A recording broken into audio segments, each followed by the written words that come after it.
ایک اور آیت سورۃ آل عمران کی ہے، یہ سارے دین کی روح ہے اور یہ دین کا مرکزی نقطہ ہے، مرکزی نقطہ۔ جیسے گاڑی ہوتی ہے نا، اس کا بیلنس کیا جاتا ہے تو پھر وہ صحیح چلتی ہے۔ اس کا ایک نقطہ ہوتا ہے، اس پر آ کر چاروں ٹائروں کو ایک جیسے زاویے پر جمع کرنا ہوتا ہے، پھر وہ صحیح چلتی ہے۔ اگر وہ بیلنس آؤٹ ہو جائے تو سوزوکی ہو یا لینڈ کروزر ہو، وہ سیدھی نہیں چلے گی، کبھی یوں ہو جائے گی، کبھی یوں ہو جائے گی، کبھی یوں، وہ خود بھی تھکے گی اور مسافر کو بھی تھکائے گی۔ تو ہر چیز کا سینٹر پوائنٹ جب صحیح ہوتا ہے تو وہ چیز صحیح چلتی ہے۔ اسلام کا جو مرکزی نقطہ اور پوائنٹ ہے وہ نرمی ہے، شدت نہیں، وہ نرمی ہے۔ وہ عبادات اور باقی ساری چیزیں اپنی اپنی جگہ پر، لیکن ان سب کو جوڑنے والی جو چیز ہے وہ نرمی ہے۔ یہ میں نے کہاں سے لیا؟ میں ایک دفعہ جا رہا تھا پاناما، تو سورہ کہف کو دیکھ کے پڑھ رہا تھا، ویسے مجھے یاد ہے میں دیکھ کے پڑھ رہا تھا۔ تو جب میں وَلْيَتَلَطَّفْ پر پہنچا تو حاشیے میں لکھا تھا نصف القرآن۔ تو میں ایسی تھوڑی دیر سوچ میں پڑا کہ یہ اللہ تو قادر ہے، یہاں کوئی لفظ لا سکتے تھے اللہ تعالیٰ، یہ کیوں لائے وَلْيَتَلَطَّفْ؟ حد سے زیادہ نرمی کا معاملہ کرنا۔ وہ جو روٹی لینے میں گیا ترکی میں، ترسوس ایک جگہ ہے جہاں اردن والے بھی دعویٰ کرتے ہیں کہ یہاں تھے اصحاب کہف، میں نے وہ بھی دیکھا ہے، اور ترکی والے بھی کہتے ہیں میں نے وہ بھی دیکھا ہے۔ تو ترکی والا قرآن کی تعبیر سے زیادہ جوڑ کھاتا ہے، اردن والا جوڑ نہیں کھاتا ہے۔ اس کا وَلْيَتَلَطَّفْ، اے بھائی کوئی بھاؤ تاؤ کے چکر میں نہ پڑنا، بڑی نرمی سے پیار محبت سے روٹی لے کے آجا، بھوک لگی۔ اور صیغہ مبالغے کا ہے، تلطف، تفاعل، مبالغہ اور تکلف۔ تو تمہارے اندر اگر سختی ہے پھر بھی تم با تکلف نرمی کرو، تمہارے اندر شدت ہے پھر بھی اپنے اوپر نرمی طاری کرو۔ تو یہاں سے مجھے یہ بات سمجھ میں آئی کہ پوری شریعت کا سینٹر پوائنٹ قرآن ہے، اور قرآن کا سینٹر پوائنٹ نرمی ہے، وَلْيَتَلَطَّفْ۔ اب ہمارے ڈانٹ ڈپٹ کو بزرگی سمجھا جاتا، ڈانٹ ڈپٹ کو تربیت سمجھا جاتا، استاد شاگرد کو ڈانٹ رہے ہیں، پیر مریدوں کو ڈانٹ رہے ہیں، امیر مامور کو ڈانٹ رہے ہیں، والدین اولاد کو ڈانٹ رہے ہیں، اور میرا اللہ کہہ رہا ہے نرمی۔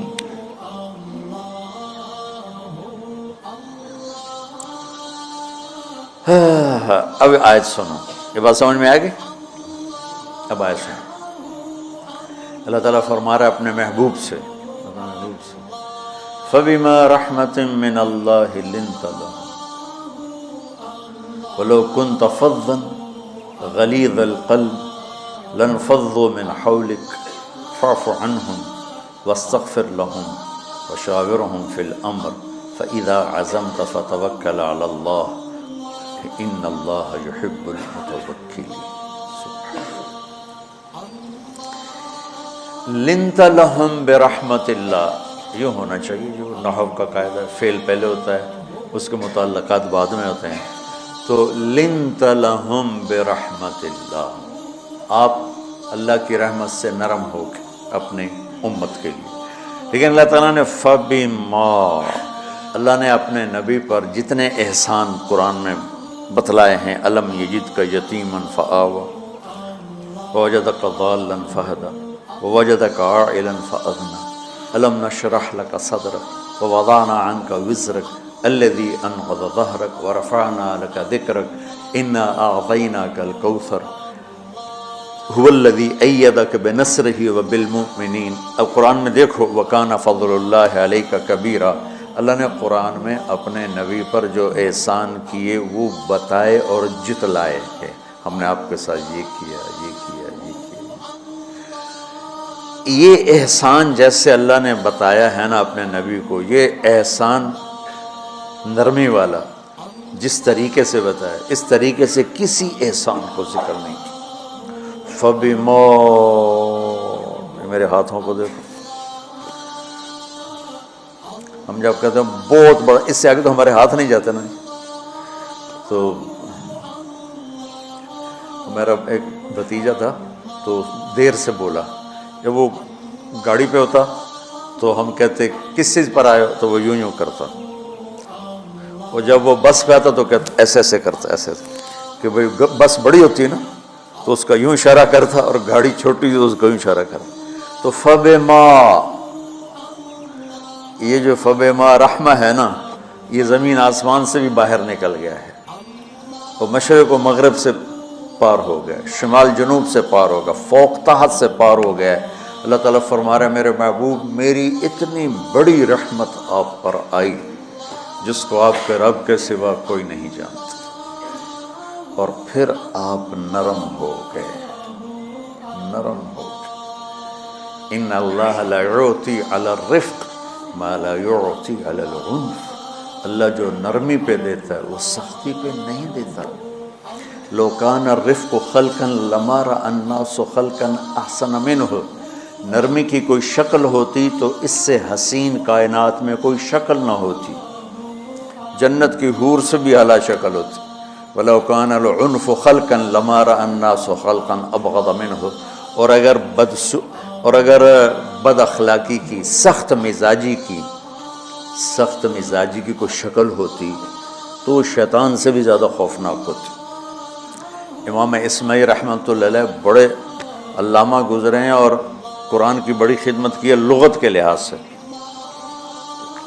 تھے انتہائی بدصورت، کوڑا سیاہ اور حبشی ٹائپ، کہنے لگے زندگی میں کبھی دھوکہ نہیں کھایا سوائے ایک دفعہ ایک لڑکی نے مجھے ایسا بیوقوف بنایا کہ میرے 14 طبق روشن کر دیے، کہ میں جا رہا تھا تو ایک خوبصورت لڑکی نے مجھے مسکرا کے اشارہ کیا، کہنے بھائی کوئی میرے اوپر بھی عاشق ہے، تو میں اس کے پیچھے چل پڑا، وہ آگے آگے میں پیچھے پیچھے، وہ آگے آگے میں پیچھے پیچھے، بازاروں میں چلتے چلتے ایک مصور کی دکان پہ پہنچے تو اس نے مصور سے یوں اشارہ کیا اور آگے چلی گئی۔ وہ آگے چلی گئی تو میں حیران ہو گیا، میں نے کہا بھائی یہ کیا چکر ہے؟ کہا جی یہ بچی کل میرے پاس آئی تھی کہ مجھے شیطان کی فوٹو بنا کے دو۔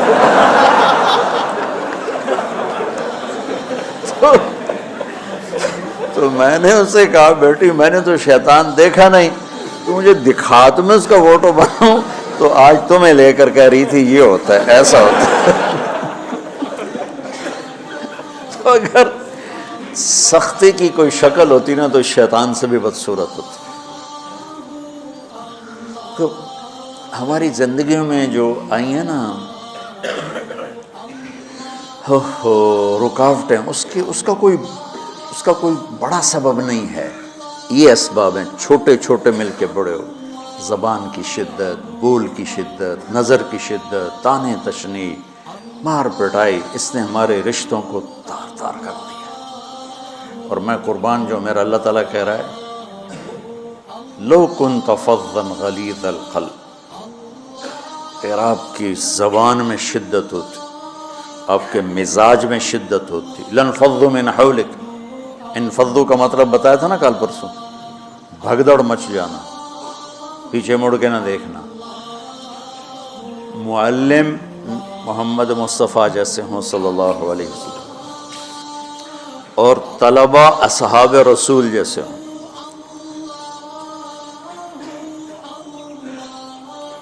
محمد الرسول اللہ، سورہ فتح اللہ نے یوں ایک آیت محمد الرسول اللہ والذین معہ،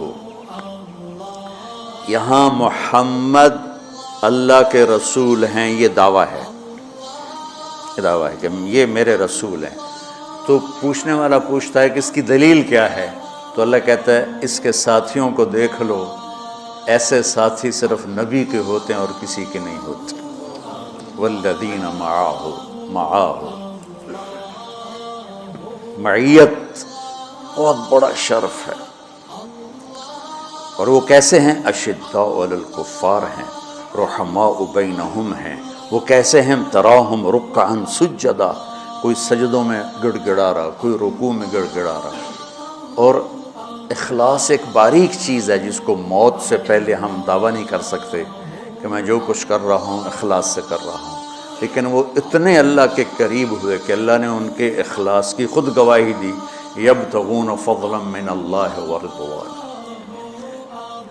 میں صرف قرآن سے صحابہ کو بتا رہا ہوں، تتجافى جنوبهم عن المضاجع يدعون ربهم خوفا وطمعا۔ میرے نبی کے ساتھ چلنے والے صحابہ کیسے ہیں؟ راتوں کو اٹھ اٹھ کے روتے ہیں، بستروں سے جدا رہتے ہیں۔ کیسے ہیں؟ كانوا قليلا من الليل ما يهجعون، رات کو بہت تھوڑا سوتے ہیں۔ وبالاسحار هم يستغفرون، اور پھر سحری کے وقت توبہ استغفار کرتے ہیں۔ یہ کیسے ہیں؟ یؤثرون علی انفسهم ولو کان بهم خصاصہ، خود بھوکے رہ کر یہ اوروں کو کھانا کھلاتے ہیں۔ یہ کیسے ہیں؟ لقد رضی اللہ عن المؤمنین اذ یبایعونک تحت الشجرہ فعلم ما فی قلوبہم۔ یہ کیسے ہیں؟ یہ قرآن صرف بتا رہا ہے کہ صحابہ،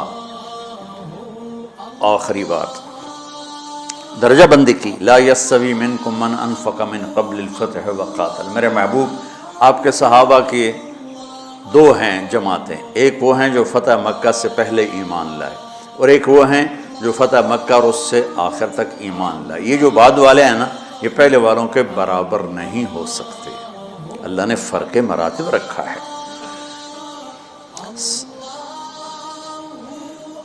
لیکن ایک وعدہ میرا آپ کے ساتھ ہے، کیا وہ کیا ہے؟ کلن وعد اللہ الحسنى، میرا وعدہ ہے آپ کے ہر صحابی کو جنت دوں گا، ہر صحابی کو جنت دوں گا۔ اور یہ پہلی جماعت ہے جن کی حمایت میں قرآن اترتا تھا۔ اور ایک عجیب ہے کہ ایک لفظ قرآن کا، ایک لفظ، ایک آیت اتری، لا يستوي القاعدون من المؤمنین والمجاہدون فی سبیل اللہ۔ یہ آیت ایسی اتری جس میں نے پڑھا ہے کہ اللہ کے راستے میں جہاد کرنے والے اور گھر بیٹھنے والے برابر نہیں ہو سکتے۔ ٹھیک؟ عبداللہ بن ام مکتوم نابینا صحابی ہیں، انہوں نے جب آیت سنی کہا یا اللہ یہ کیا کیا؟ وہ میں انا محتاج، میں کتوں جا کے جہاد کرنا ہے، میرے لیے تو گنجائش دے۔ سبحان اللہ، یہ کیسے لوگ تھے؟ جبریل دوڑے آئے اور وہی کیا لائے؟ ایک لفظ، صرف ایک لفظ کہ یا رسول اللہ، اللہ فرما رہے ہیں کہ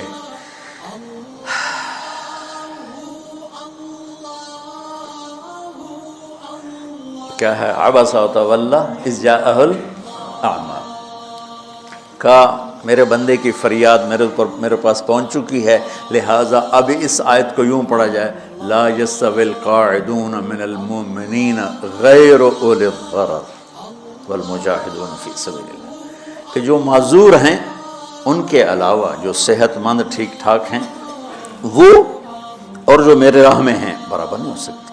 تو عبداللہ بن ام مکتوم کی فریاد پر قرآن کا ایک لفظ ہے، اور خولہ کی فریاد پر آیات بارش کے قطروں کی طرح، قد سمع اللہ قول التی تجادلک فی زوجہا وتشتکی الی اللہ واللہ یسمع تحاورکما ان اللہ سمیع بصیر الذین یظاہرون منکم من نسائہم ما ہن امہاتہم ان امہاتہم الا اللہ ولدنہم وانہم لیقولون منکرا من القول وزورا۔ یہ پھر آگے بھی چلتی ہیں۔ ایک دیہاتی عورت کی فریاد نے عرش ہلا دیا اور قرآن اترا۔ یہ لوگ تھوڑا اور سنا دو تاکہ آپ کو خولہ کا پتہ چلے، خولہ کیا چیز ہے۔ انصاری عورت ہے، ہاں محلے کی ایک عورت ہے، خامن نے غصے میں طلاق دے دی، طلاق تھی زہار، تو میرے لیے میری ماں کی طرح ہے۔ اس طلاق کے بعد رجوع ہو ہی نہیں سکتا تھا۔ 3 طلاق میں تو رجوع ہو جاتا نا، کہ کسی اور جگہ شادی ہو جائے، وہاں سے طلاق ہو جائے، واپسی ہو، لیکن اس میں رجوع ایسا ہی ہے شیخ، ایسا ہی ہے نا، اس میں دوبارہ اگر اس کی شادی ہو جائے اور پھر وہاں سے وہ فارغ ہو کر اس سے شادی نہیں ہو سکتی، یہ اس زمانے کا رواج تھا۔ اب یہ ان کی عمر گزر گئی تھی، یہ بھاگی بھاگی اللہ کے نبی کے پاس ہے، یا رسول اللہ میرے خامن اوس بن مالک نے زہار کر دیا، اوس بن صامت نے مجھ سے زہر کر دیا، تو کیا فتویٰ ہے؟ آپ نے کہا حرمتی علیہ، بیٹی تو حرام ہو گئی۔ بولیں گے یا رسول اللہ اکل مالی وافنا شبابی، جوانی میری ڈھل گئی، مال میرا کھا گیا وہ، تو میں کہاں جا کے بیٹھوں، ماں باپ میرے نہیں ہیں۔ آپ نے کہا حرمتی علیہ، تو اس پہ حرام ہو گیا۔ پھر اس نے کہا یا رسول اللہ میرا کیا بنے گا؟ تو آپ چپ ہو گئے؟ تو جب وہ مانتی نہیں تو کیا کرو، آپ چپ ہو گئے۔ حضرت عائشہ رضی اللہ عنہ آپ کو کنگھی کر رہی تھی۔ جب اس نے دیکھا اللہ کے نبی نے جواب دینا چھوڑ دیا ہے، کہا چلے ٹھیک ہے میں اپنے رب سے بات کرتی ہوں۔ اس نے وہیں بیٹھے بیٹھے ہاتھ اٹھایا، اے اللہ ان لی منہ صبیۃ صغار، اے میرے رب میرے چھوٹے چھوٹے بچے، ان ضممتہم الی فجعوا وان ضممتم الیہ فضاعوا، میرے رب میرے چھوٹے چھوٹے بچے، عمر میری ڈھل گئی، میری دوسری شادی نہیں ہو سکتی، ان بچوں کو میں اپنے پاس رکھوں تو ان کو روٹی کہاں سے کھلاؤں، یہ بھوکے مریں گے۔ خامند کے پاس چھوڑ کے چلے جاؤں تو وہ بھی کمزور ہو چکا ہے، یہ ان کی تربیت کون کرے گا، یہ تو برباد ہو جائیں گے۔ اب اس کی دعا سنو، یا اللہ اپنے نبی کی زبان پر میرے حق میں فیصلہ دے۔ یہ نہیں کہا کہ تو اپنی شریعت کا فیصلہ سن، کہ اللہ میرے حق میں دینا ہے فیصلہ۔ اور اللہ تعالیٰ کا قرآن آ گیا، ہاں خولا ہم نے اپنے رحمت کے طفیل تیرے حق میں فیصلہ دے دیا۔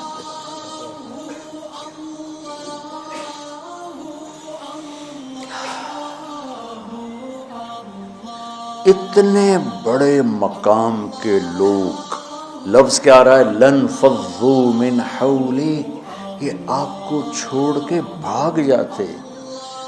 سختی اتنی بڑی بلا ہے کہ اتنے دھرتی نے کسی نبی کے ایسے ساتھی نہ دیکھے نہ دیکھے، اور ایسے عظیم انسان دنیا میں نہ آئیں گے انبیاء کے بعد، عظیم ترین انسانوں کا ٹولہ، لیکن وہ بشر تھے، ان سے خطائیں ہوئیں، ان سے گناہ ہوئے، پر اللہ نے کہا جاؤ ہم نے معاف کر دیا، کلا وعد اللہ الحسنی، جاؤ سب کے لیے جنت ہے۔ تو میرا اللہ کہہ رہا ہے میرے محبوب، اور اب تھوڑے سے احادیث سے سن لو۔ آپ نے کہا ابو بکر جنتی، عمر جنتی، عثمان جنتی، علی جنتی، طلحہ جنتی، زبیر جنتی، سعد بن ابی وقاص جنتی، عبد الرحمن بن عوف جنتی، ابو عبیدہ بن جراح جنتی، سعید بن زید جنتی۔ بلال جب جنت میں جاتا ہوں تیرے پاؤں کی آہٹ اپنے آگے آگے سنتا ہوں۔ جس نے جنتی عورت کو دیکھنا ہو ام رومان کو دیکھ لے۔ بڑے بڑا مناقب صحابہ اٹھا کے دیکھو، میرا ایک امتی آئے گا جنت کے دروازوں پر تو 8 دروازے کھل کے کہیں گے مرحبا ادھر آ جائیں، ادھر ادھر۔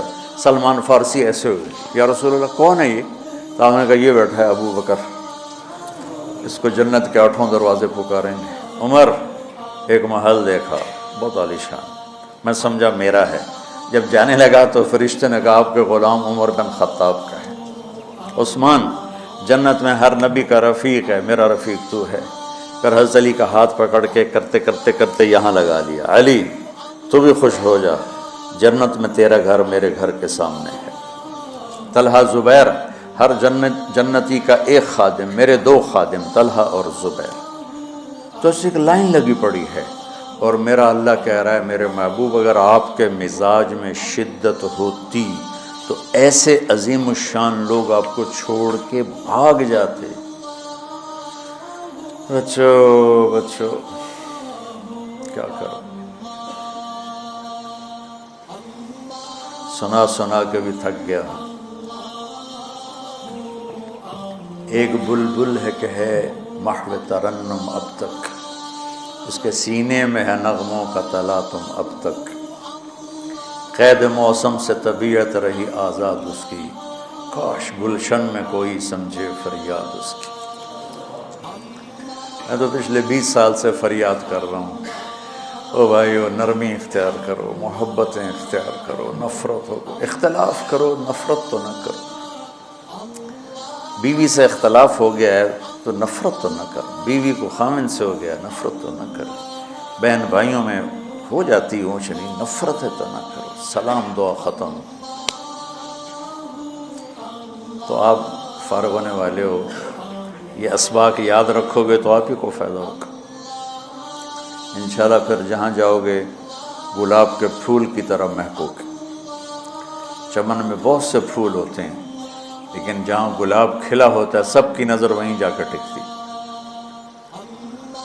تو اگر آپ نے میں نے یہ اخلاق بنا لی، یہ نرمی اپنے اندر پیدا کر لی، تو اللہ کی قسم گلاب کے پھول کی طرح مہکو گے بھی صحیح، اور پرکشش بھی ہوگی، جاذبیت بھی ہوگی۔ شکلوں کی کشش چند دنوں کے بعد ختم ہو جاتی، اخلاق کی کشش موت تک باقی رہتی۔ جیسے روٹی کی طلب موت تک ختم نہیں ہوتی، باقی چیزیں آدمی کہتا ہے یار گوشت بڑا کھا لیا، دال بڑھاؤ، بھنڈی کھا لی اب توری بناؤ، لیکن روٹی ایسی ہے اسے کوئی کسی دن جاتا ہے روز ہی روٹی روز ہی روٹی، تو اس طرح اندر رچ پچ گئی۔ ایسے اچھے اخلاق روٹی کی طرح ہیں جن کی طلب کبھی ختم نہیں ہوتی۔ تو ہمارے علمی حلقے ہوں، دیندار حلقے ہوں، ان سب میں شدت پائی جاتی، ہر درجے کی شدت۔ تم بیچ میں ایک موم بن کے جاؤ، لوہا بن کے نہ جاؤ، موم بن کے جاؤ، سارے رشتوں کی تلخیوں کو اپنے پی جا، ایام کی تلخی کو بھی ہنس کے ناصر، غم کے سہنے میں بھی قدرت نے مزہ رکھا ہے۔ تلخیوں کو پینا سیکھو، زبان کو بند کرنا سیکھو، اور پھر مسکرانا سیکھو، اور نرمی کا سلوک سیکھو، جو میرے نبی کی سب سے عالی شان صفت فَبِمَا رَحْمَةٍ مِّنَ اللَّهِ۔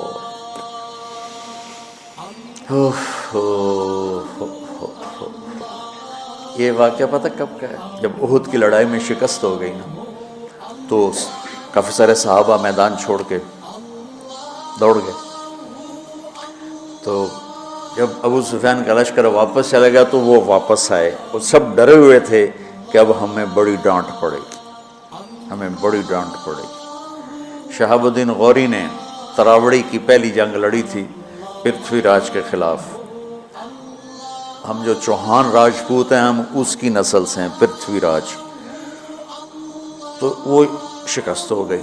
تو جن افغانی سرداروں نے دوڑ لگا دی تھی نا، اس نے سارا سال ان کے منہ کے اوپر نہ توبڑے چڑھا دیے تھے، بوجھا نہیں تو بوجھا سیکھ ان کے منہ پہ چڑھا دیا تھا، پورا سال ان کے منہ پہ وہ بوجھے لگے رہے کہ یہ وہ ہیں جو بھاگ گئے تھے۔ بادشاہ تو یوں کرتے ہیں۔ میرے نبی کے صحابہ جب سہمے آئے کہ بس دیکھو اب کیا بنتا ہے، تو آپ نے مسکرا کے ان کا استقبال کیا، آؤ گئے آؤ گئے آؤ گئے۔ اس پر میرے اللہ نے یہ کہا، واہ میرے محبوب، یہ آپ کے رب کا آپ پہ احسان ہے کہ آپ نرم ہو گئے، ورنہ ایسے موقعوں پہ تو ڈانٹ ڈپٹ ہوتی، سوڑوا دیا تھا۔ استنبول کا قلعہ فتح نہیں ہو رہا تھا، سلطان محمد فاتح 21 برس کی عمر، تو اس نے سپہ سالار کو بھرے مجمع میں کوڑوں سے اس کی پٹائی شروع کر دی اور اس کو ہٹا کے دوسرے کو لگا دی، اور میرے نبی کہہ رہے ہیں آؤ بھائی آؤ بھائی آؤ۔ اوپر اللہ کی محبت دیکھو، اللہ تعالیٰ کہہ رہا ہے میرے نبی معاف کر دیں، پہلے ہی آپ نے معاف کر دیا، پر میں بھی سفارش کرتا ہوں آپ ان کو معاف کر دیں۔ اور آگے کہتے ہیں وَاسْتَغْفِرْ لَهُمْ، اور آپ مجھے بھی کہیں کہ میں بھی معاف کر دوں۔ کیا لوگ تھے، کیا لوگ تھے کہ جن کے بارے میں اللہ کہہ رہا ہو مجھے کہو میں ان کو معاف کر دوں۔ ایسے عظیم لوگ بھی شدت برداشت نہ کر پاتے۔ بھائیو میری فریاد سمجھو اللہ کے واسطے، نرمی اختیار کرو، نرمی اختیار کرو، نرمی اختیار کرو۔ سختی کے بغیر جی کام نہیں چلتا ہے، ارے یہ بکواس ہے، تمہارے نفس کی شرارت ہے۔ میرے نبی فرما رہے ہیں نرمی پہ جو اللہ کرتا ہے وہ سختی پہ نہیں کرتا ہے۔ ٹھیک ہے، سر ساتھ نہیں دے رہا درد کی وجہ سے، اسی میں برکت سمجھ لو۔ سبحانک اللہم و بحمدک، اشہد ان لا الہ الا انت، استغفرک و اتوب الیک۔ اللہم انا نسألک من خیر ما تعلم و نعوذ بک من شر ما تعلم و نستغفرک لما تعلم انک علام الغیوب برحمتک۔